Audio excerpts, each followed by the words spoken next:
এই যে দেখেন। হ্যালো, আমার ফ্রেন্ডরা নাই, আমার বাবা মা নাই, আমাকে হেল্প করার মতো একটা মানুষও নেই। ও আমাকে কন্টিনিউয়াসলি লাইফ থ্রেট দিচ্ছে ভাইয়া। সারা রাত ও বলছে আমি এখানে কি মাদকাসক্ত, আমরা দুজন মিলেই মাদক সেবন করছি একসাথে দুজন সারা রাত। ওর বিছানায় একসাথে 5 থেকে 10টা মেয়েও ঘুমাইছে, এরকমও আছে। ওর নিজের ভাবি বলছে যে ও তো ছোটবেলায় যখন ওর বয়স ধরেন 7, 8, 9 ওইরকম অবস্থায় কম্বলে দুই পাশে দুই মেয়েকে নিয়ে ঘুমাইতো।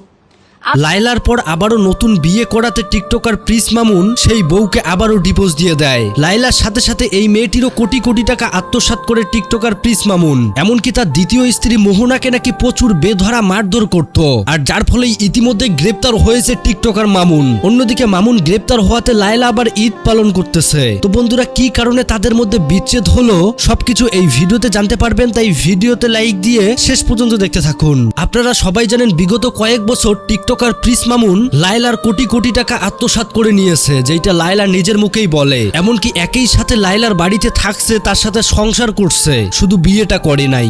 একে যেন কেউ টাকা পয়সা দিয়ে সাপোর্ট না করে, এ যেন বিদেশে যে অন্যখানে যে কোনোভাবে দাঁড়াতে না পারে।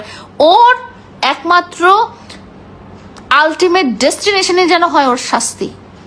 ওর মাতার দালাল 200 টাকা নিয়ে বেডরুমে ঢুকাইতো তার ছেলে, তাই সেখানে মেয়েরা যে রাত কাটায়। আর আমরা শেষ পর্যায়ে দেখতে পারি এই টিকটকার প্রিন্স মামুন লাইলার টাকা পয়সা আত্মসাৎ করে লাইলাকে ধোকা দেয়, আর যার ফলে লাইলা মামুনকে জেল পর্যন্ত খাটায়। তবে গাইস, আপনারা ইতিমধ্যে সবাই জানেন যে লাইলাকে ধোকা দেওয়ার পর মামুন প্রেম ভালোবাসা করে একটা বিয়ে করে, আর সেইটা হলো এই মোহনা নামের মেয়েটি।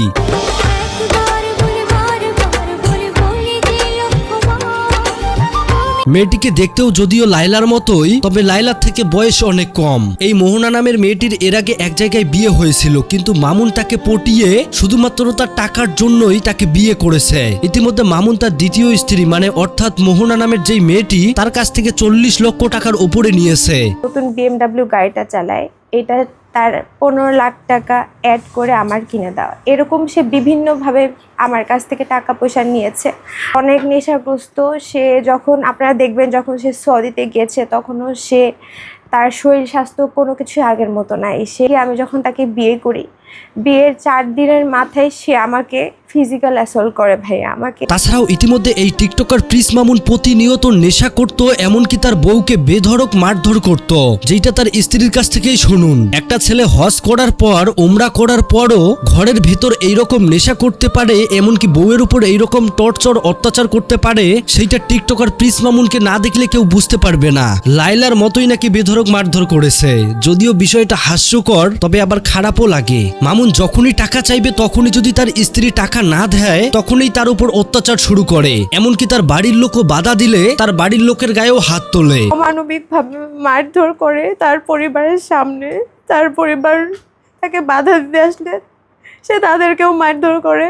ঠিক কালকে আমার এক বান্ধবীর মোবাইল সে ছিনতাই করে রীতিমতো আমার বাসা থেকে ডাকাতি করে সে নিয়ে গিয়েছে। আসলে প্রতিনিয়ত নেশা করতে করতে টিকটকার প্রিন্স মামুন আর প্রিন্স মামুন নেই, হয়ে গেছে একটা আবর্জনা। ইতিমধ্যে তার দ্বিতীয় স্ত্রী মোহনা সোশ্যাল মিডিয়াতে এসে মামুনের সমস্ত কুকীর্তি ফাঁস করে দেয়। আবার এই বিষয়ে টিকটকার মামুন বলে, হ্যাঁ আমি নেশা করি, তবে তার সাথে নাকি মোহনাও নেশা করেছে।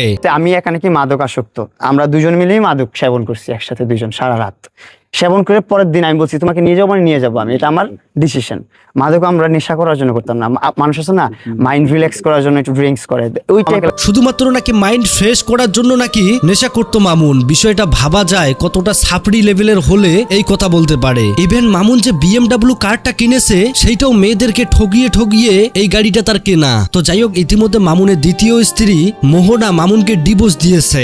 আবার এই খুশিতে অন্যদিকে আবার লাইলা আফা ঈদ পালন করতেছে। একটা কথা কিন্তু সত্যি, লাইলা যা যা বলেছে সবকিছু কিন্তু সত্যি কথাই বলেছে। মামুন এমনকি তার মা বাবা সহ পুরো পরিবার যে টাকার লোভী, বড় লোকের মেয়েদেরকে পটিয়ে যে তারা টাকা পয়সা আত্মসাৎ করে, এটা কিন্তু প্রমাণিত। তবে গাইস, ইতিমধ্যে মোহনা মেয়েটির সাথে যেটা করেছে লাইলার মতোই, এতে মনে হচ্ছে মামুন আর কোনো মতেই রেহাই পাবে না। এইবার তাকে সারা জীবন কারাগারেই থাকতে হবে। একের পর এক মামুনের কন্ট্রোভার্সি, এত পরিমাণে লোক ক্ষিপ্ত হয়ে আছে যেটা আসলে বলার মতো না। তো যাই হোক গাইস, টিকটকার প্রিন্স মামুনের এইরকম কাণ্ডকীর্তি নিয়ে আপনাদের কি মতামত, আপনারা অবশ্যই কমেন্ট করে জানাবেন। পারলে ভিডিওটি শেয়ার করে সবাইকে দেখার সুযোগ করবেন। দেখা হবে পরবর্তী কোনো ভিডিওতে। আল্লাহ হাফেজ।